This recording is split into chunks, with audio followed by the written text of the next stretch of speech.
हम मरने के लिए पैदा नहीं हुए, जो चाहता है हमारी हत्या कर देता है। मूछें रखने पे, घोड़ी पे बैठने पे, मटकी छूने पे हमारी हत्या हो रही है। क्या बदला है सर 70 साल बाद भी? नारी सम्मान की बात करने वाली सरकार। हमने मणिपुर देखा सर, हमने पहलवान बेटियों का हर्ष देखा सर, और हमने सर हाथरस की बेटी का हर्ष देखा सर, और हाथरस के परिवार को जो वादा किया था सरकार ने वो भी पूरा नहीं किया। और महिलाओं में भी, स्पेशली दलित, पिछड़े और मुस्लिम वर्ग की, आदिवासी वर्ग की महिलाओं के साथ आज भी एनसीआरबी का डाटा कहता है सर जो जुल्म हो रहा है वो सहनीय नहीं है सर। पर धन्यवाद, प्रस्ताव पर बोलने को आपने मुझे अवसर दिया, इसके लिए मैं आपका आभारी हूं।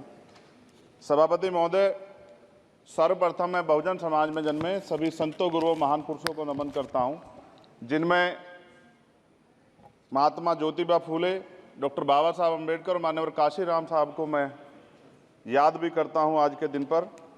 साथ साथ नगीना की महान जनता और भीम आर्मी और हमारी पार्टी आज़ाद समाज पार्टी काशीराम के साथियों का भी धन्यवाद करता हूं। इसके बाद अपने कुल गुरु जगत गुरु सदगुरु रविदास जी महाराज को भी मैं नमन करता हूं, जिन्होंने दुनिया को लगभग 600 साल पहले बेगमपुरा शहर के रूप में दुनिया का सबसे महान लोकतांत्रिक दर्शन दिया। अध्यक्ष महोदय, माननीय सभापति जी, 14 अगस्त 1947 को ये देश अंग्रेजों के अधीन था। 15 अगस्त 1947 को हम लोग आज़ाद हुए। 16 अगस्त 1947 को देश आज़ादी में था, लेकिन धन धरती राजपाट में बंटवारा नहीं हुआ।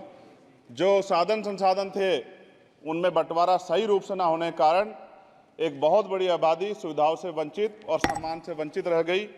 उनको सम्मान देने के लिए और अंतिम व्यक्ति तक सुविधाएं पहुंचे, इसके लिए लोकतंत्र की व्यवस्था हुई। लेकिन आज़ादी के 70 साल बाद भी हम कहाँ खड़े हैं, इस पर ये चिंता का विषय है। मैं मानता हूं कि सामाजिक न्याय तभी होगा माननीय सभापति जी, जब जातीय जनगणना पूरी होगी और जातीय जनगणना कराई जाएगी, और साथ साथ संख्या के आधार पर आरक्षण जो है वंचित वर्गों का बढ़ाया जाएगा। उसके साथ साथ जब राष्ट्रपति जी अभिभाषण पे बात रख रही थी तो उन्होंने शहरी और ग्रामीण क्षेत्रों के विकास की बात कही, और ये भी कहा कि दुनिया में सबसे उत्तम शहर हमारे यहाँ बने। लेकिन माननीय सभापति जी, 70% आबादी तो गाँव में निवास करती है, तो गाँव की आबादी के बारे में भी सोचना होगा कि उनका जीवन कैसे बदले। माननीय सभापति जी, उच्च शैक्षणिक संस्थानों में बहुजन समाज के जो छात्र हैं उनके साथ कास्ट एट्रोसिटी हो रही है, निरंतर उनकी हत्या हो रही है। साथ साथ जो सरकारी कर्मचारी हैं दफ्तरों में, उनके साथ भी जो SC ST OBC और मुस्लिम और अन्य धार्मिक अल्पसंख्यक, उनके साथ भी माननीय सभापति जी जातिगत और धार्मिक जो है शोषण किया जा रहा है।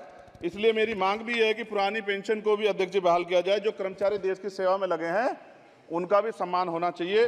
साथ साथ सभापति जी, भाजपा ने चुनावी लाभ के लिए सबका साथ सबका विकास के नारे दिए जो खोखले हैं, क्योंकि 10 साल में दलित, पिछड़े, आदिवासी, मुस्लिम और अन्य धार्मिक अल्पसंख्यक के जो अत्याचार हुए हैं वो किससे छिपे हुए नहीं हैं। ये गलत है, ये बंद होना चाहिए। सभापति महोदय जी, महामहिम राष्ट्रपति जी के अभिभाषण में निजी क्षेत्रों में SC ST OBC को रिजर्वेशन देने का कोई उल्लेख नहीं हुआ है, जो कि आज चर्चा का विषय, क्योंकि 98% प्राइवेट सेक्टर है, 2% सरकारी सेक्टर है, तो 98% प्राइवेट सेक्टर में भी हमारी हिस्सेदारी की बात होनी चाहिए।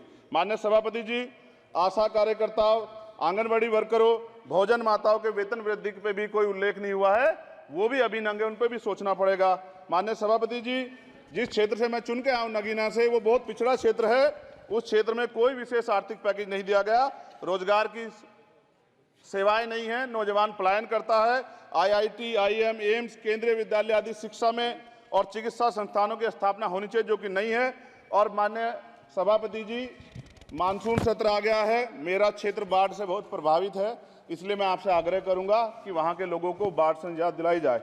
माननीय सभापति जी, चीन हमें आंख दिखा रहा है और लगातार हमारे देश की सीमाओं में घुसपैठ कर रहा है, इसलिए अग्निवीर योजना को हटाकर पुनः सेना भर्ती शुरू की जाए, और साथ साथ भारत की सबसे प्राचीन व बहादुर रेजिमेंट में से एक चमार रेजिमेंट को पुनः बहाल करा जाए, ऐसा भी मेरा आपसे आग्रह है।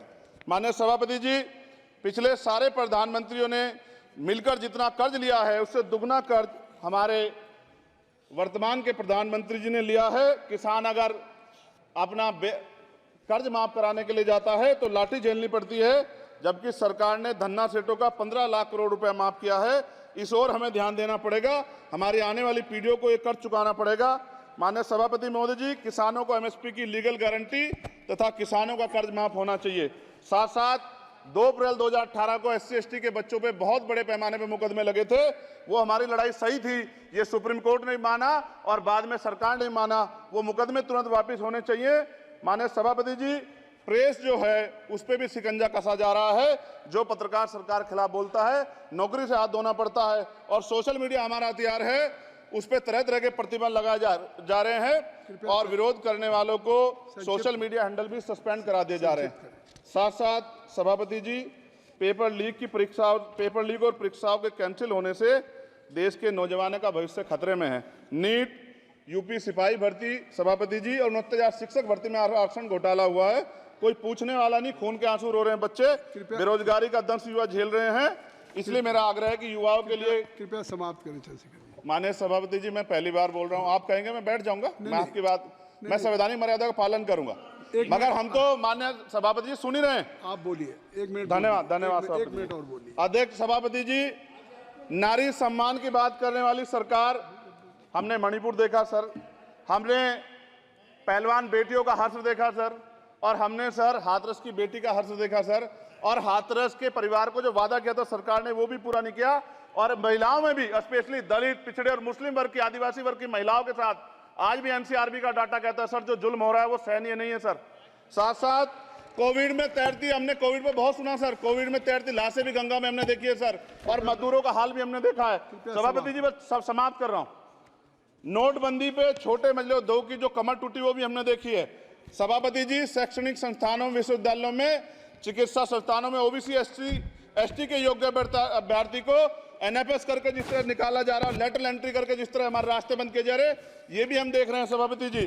साथ साथ मेरा ये कहना है सर, ये सबका इशू है कि प्राइवेट कर्मचारी सर और सरकारी भी कई जगह पे 8 से ज़्यादा घंटों से काम करते हैं और उनको जो सर उचित वेतन भी नहीं मिलता। तो न्यूनतम वेतन 20,000 रुपये तय हो और 24 घंटे की ड्यूटी। उदाहरण के तौर पे यूपी पुलिस सर बहुत पूरा काम करते हैं वो लोग। वो राज्य के विषय हैं, आप यहाँ सर मैं आपके राज्य सरकार के लिए भी आपके संज्ञान में डाल रहा हूँ। विषय सर पुलिस सब जगह है सर, लेकिन सवाल ये है सर, बहुत पसीना बातें हैं, 8 घंटे की ड्यूटी और वेतन विसंगति, वोटर स्कीम से उनको जो बाहर किया जाए।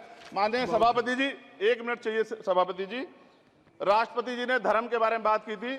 राम मंदिर से पहले हमारे गुरुघर तुगलकाबाद का फैसला आया था राष्ट्रपति जी, वो सभापति जी अभी तक दिल्ली में स्थित सदगुरु रविदास जी महाराज का गुरुघर नहीं बना।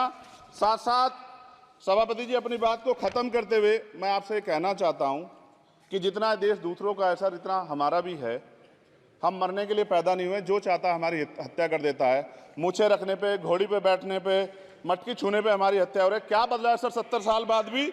दलित, पिछड़े, मुसलमानों पे हिंसा नहीं रुक रही है सर। मेरा आपसे संरक्षण के साथ ये आग्रह है कि इन घटनाओं को रोका जाए और देश किसी की बपौती नहीं है। देश संविधान से चलता है सर और संविधान से चलेगा। संविधान छेड़खानी बर्दाश्त नहीं की जाएगी सर। धन्यवाद। पनोरमा ग्रुप, जो सोचता है वो करता है।